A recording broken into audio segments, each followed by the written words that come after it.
제1장 저녁이 온 사람에게. 나는 지금 여든을 바라보는 노인입니다. 당신도 아시겠지만 나는 한때 이 세상에서 가장 유명한 작가 중 한 명이었습니다. 내 이름은 유럽 전역에 울려 퍼졌고 황제도, 귀족도, 지식인들도 내 작품을 읽었습니다. 나는 야스나야 폴리아나의 광활한 저택에서 태어났고 백작이라는 칭호를 물려받았으며 부와 명예를 모두 가졌습니다. 그런데 지금 나는 이 모든 것이 무엇이었는지 묻고 있습니다. 당신은 어떻습니까?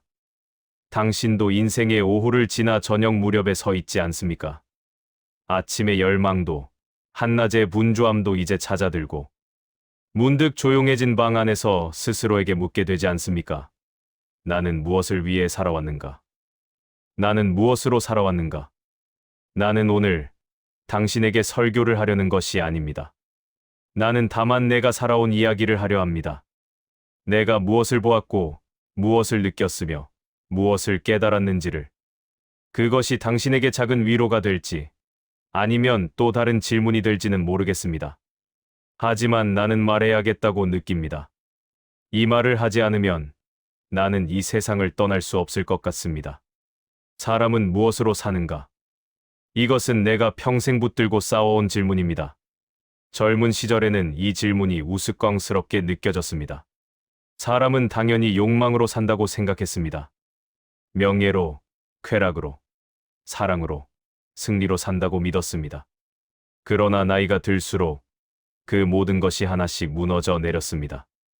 욕망은 채워질수록 더 커졌고, 명예는 공허했으며, 쾌락은 덧없었고, 승리는 외로웠습니다.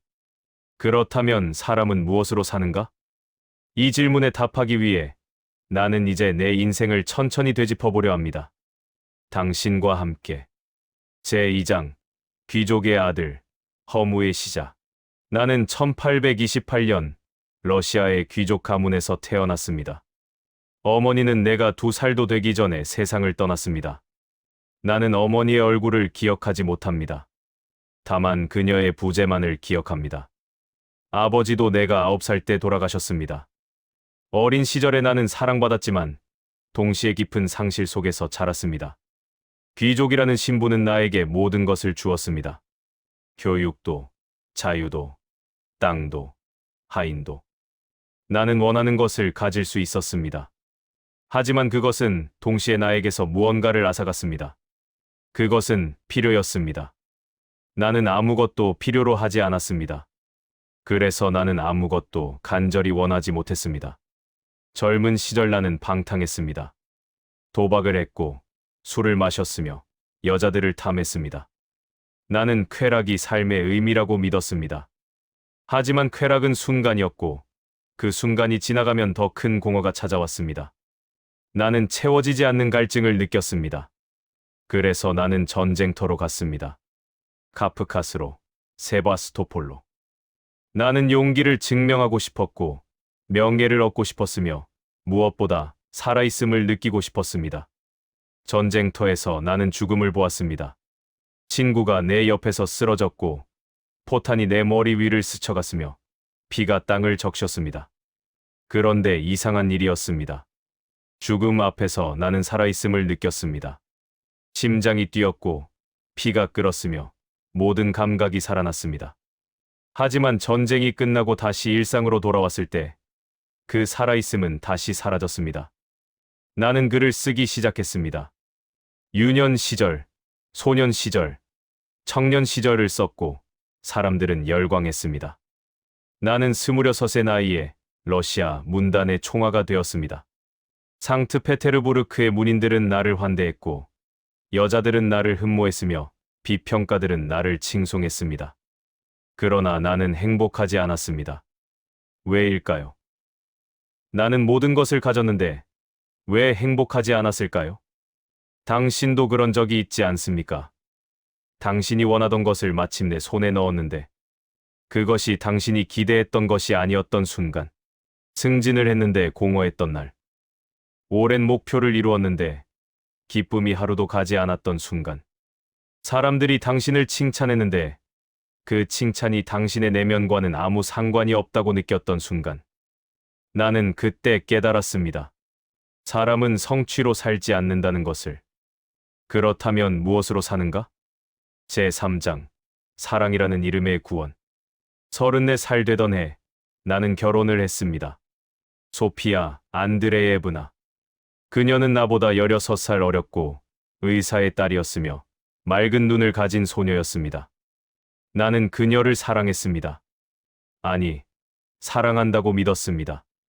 결혼 초기는 행복했습니다. 우리는 야스나야 폴리아나에서 살았고 아이들이 태어났으며 나는 글을 썼습니다. 전쟁과 평화를 쓰고 안나 카레니나를 썼습니다. 세상은 내 이름을 외쳤고 나는 러시아에서 가장 위대한 작가가 되었습니다. 하지만 결혼 생활은 점점 무거워졌습니다. 소피아는 훌륭한 아내였습니다. 그녀는 내 원고를 정서했고 아이들을 돌보았으며 집안을 관리했습니다. 하지만 우리는 서로를 이해하지 못했습니다. 나는 점점 더 깊은 영적 갈증을 느꼈고 그녀는 현실적인 삶을 원했습니다. 나는 소유를 버리고 싶었고 그녀는 가족을 지키고 싶어 했습니다. 우리는 사랑했지만 그 사랑은 우리를 하나로 만들지 못했습니다. 당신은 어떻습니까? 당신의 결혼 생활은 어떠했습니까? 당신은 배우자와 함께 늙어가면서 더 가까워졌습니까? 아니면 더 멀어졌습니까?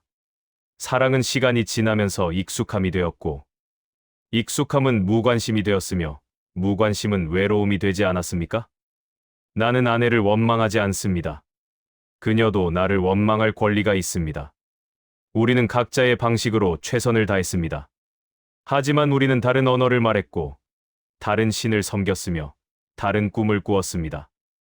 그럼에도 불구하고 나는 그녀와 함께 산 50년이 없었다면 지금의 내가 없었을 것임을 압니다. 사랑은 우리를 완성시키지 못했지만 우리를 깨뜨렸고 그 깨어짐 속에서 우리는 스스로를 보았습니다. 사랑은 구원이 아니었습니다. 사랑은 거울이었습니다. 그 거울 앞에서 나는 내가 얼마나 이기적인지, 얼마나 약한지, 얼마나 위선적인지를 보았습니다. 나는 위대한 작가였지만 형편없는 남편이었습니다. 나는 인류를 사랑한다고 말했지만 내 옆에 있는 한 사람을 사랑하지 못했습니다. 사람은 사랑으로 사는가? 아마도 그렇습니다. 하지만 그 사랑은 우리가 젊은 시절 꿈꾸던 낭만적인 사랑이 아닙니다. 그것은 더 깊고 더 고통스러우며 더 진실한 무엇입니다. 제4장 명성의 무게. 전쟁과 평화를 완성했을 때 나는 42살이었습니다. 그 소설은 러시아 전역에서, 아니 유럽 전역에서 찬사를 받았습니다. 사람들은 나를 천재라고 불렀습니다. 도스토옙스키조차 내 작품을 읽고 경탄했다고 들었습니다. 나는 정점에 올랐습니다. 하지만 정점에 오른 사람만이 아는 것이 있습니다. 그곳은 외롭다는 것을. 명성은 이상한 것입니다. 그것은 당신을 사람들에게 가까이 데려가는 것 같지만 실제로는 당신을 그들로부터 멀리 떨어뜨립니다. 사람들은 당신을 보는 것이 아니라 당신이라는 이름을 봅니다. 그들은 당신의 말을 듣는 것이 아니라 당신의 명성을 듣습니다. 나는 점점 더 고립되었습니다. 사람들은 내게 다가왔지만 나는 그들에게 다가갈 수 없었습니다. 나는 받침대 위에 올려진 조각상 같았습니다. 사람들은 나를 숭배했지만 아무도 나를 만지지 않았습니다. 안나 카레니나를 쓰는 동안 나는 깊은 우울에 빠졌습니다. 안나의 이야기를 쓰면서 나는 내 안의 어둠을 보았습니다. 욕망과 도덕 사이에서 찢어지는 영혼, 사회의 위선, 사랑이라는 이름으로 저지르는 파괴, 그리고 마침내 찾아오는 죽음. 안나는 기차에 몸을 던졌습니다. 나도 그 유혹을 느꼈습니다. 당신은 놀라실지도 모르겠습니다. 모든 것을 가진 사람이 어떻게 죽음을 생각할 수 있느냐고. 하지만 당신도 아시지 않습니까? 때로는 모든 것을 가진 것이 아무것도 갖지 못한 것보다 더 공허하다는 것을. 나는 40대 후반에 이르러 심각한 정신적 위기를 겪었습니다. 아침에 눈을 뜨면 나는 이렇게 물었습니다. 오늘 하루를 살아야 할 이유가 무엇인가? 대답은 없었습니다. 나에게는 건강한 몸이 있었습니다. 사랑하는 가족이 있었습니다. 부와 명예가 있었습니다. 세계 최고의 작가라는 지위가 있었습니다. 하지만 이 모든 것이 왜 사는가라는 질문에 대한 답이 되지 못했습니다. 나는 깨달았습니다. 사람은 명성으로 살지 않는다는 것을, 성취로 살지 않는다는 것을. 그렇다면 무엇으로 사는가? 제5장, 죽음이라는 문 앞에서 50살 무렵 나는 죽음에 사로잡혔습니다. 아니, 정확히 말하면 죽음에 대한 공포에 사로잡혔습니다. 나는 밤마다 악몽을 꾸었습니다. 내가 관 속에 누워있고 흙이 내 얼굴을 덮는 꿈.